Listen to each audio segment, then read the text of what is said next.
Samuel 30வது அதிகாரத்தில் நீங்கள் பார்க்கும் பொழுது தாவீது அமலேக்கியர்களை பின்தொடர ஆயத்தமா இருக்கிறார். தாவீதிற்குண்டான எல்லாவற்றையும் அமலேக்கியர்களை சிறைபிடித்து போனார்கள்.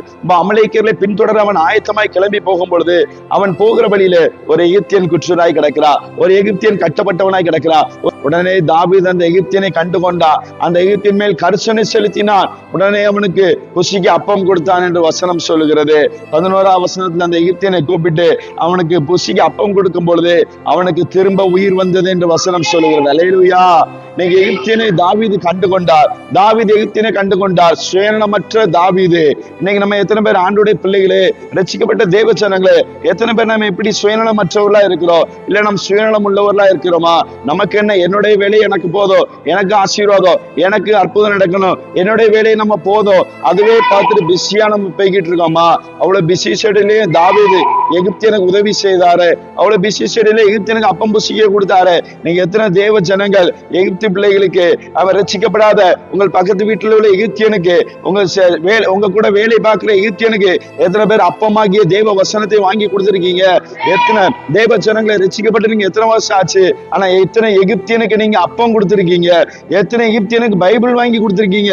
இரவும் பகலும் சாப்பிடாமல், இரவும் பகலும் பைபிள் வாசிக்காம இருக்கிற எகிப்தியனை நீங்கள் கண்டு கொண்டால் அந்த எகிப்தியன் மூலமாக கர்த்தர் தாவீதுக்கு அற்புதம் செய்தது போல உங்களுக்கு அற்புதம் செய்வார். கடைசி எகிப்தியன் மூலமாக தாவீதுக்கு கர்த்தர் அமலேக்கியர்களுடைய இடத்தை கர்த்தர் வெளிப்படுத்தினார். அதன் மூலமாக அவர்கள் என்ன செய்தார்? தாவீது ஒரு பெரிய காரியத்தை அவர் சாதித்து முடித்தார். நீ தேவ ஜனங்களை சுயநலமற்றவர்களே நாம் வாழ வேண்டும்.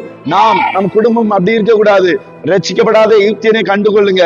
உங்க வீட்டுல ரட்சிக்கப்படாத எகிப்தியனை கண்டுகொள்ளுங்க. வீட்டு பக்கத்து வீட்டு பாருங்க, வேலை பார்க்கிறவர்களுடன் வேலை பார்க்கிறவர்கள் எத்தனை பேரு அவர்கள் ரட்சிக்கப்படாம இருந்தோம், அவர்கள் செய்கிற ஆகாரத்தை உங்களுக்கு தருகிறார்களே, அவர்கள் செய்கிற போஜனங்களை, திருவிழா டைம், ஏதோ ஃபங்க்ஷன் டைம், ஃபெஸ்டிவல் டைம், அவர்கள் செய்கிற ஆகாரத்தை உங்களுக்கு தருகிறார்களே.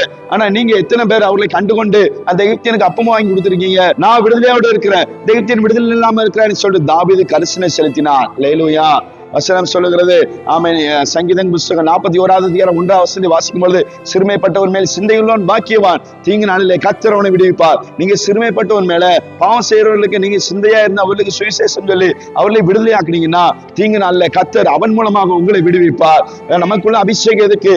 ஏசாயா 61:1 சொல்லுகிறது, கர்த்தருடைய ஆவியானவர் என் மேல் இருக்கிறார், சிறுமைப்பட்டவனுக்கு சுவிசேஷத்தை அறிவிக்கவே அவர் என்னை அபிஷேகம் பண்ணினார். நமக்குள்ள அபிஷேகம் இருந்துச்சுன்னா நம்ம வீட்டு பக்கத்துல எகிப்தியன் விடுதலையாக்கப்படுவான். நம்ம குடும்பத்துல கட்டப்பட்ட எகிப்தியன் விடுதலையாக்கப்படுவார். 3 அப்பம் புசிக்காம இருக்க எகிப்தியர்கள் அப்பம் புசிப்பார்கள். நமக்குள்ள இருக்கிற அபிஷேகம் அந்த காரியங்களை செய்யும். நமக்குள்ள இருக்க அபிஷேகம் அவர்களை விடுதலையாக்கும். அல்லேலூயா.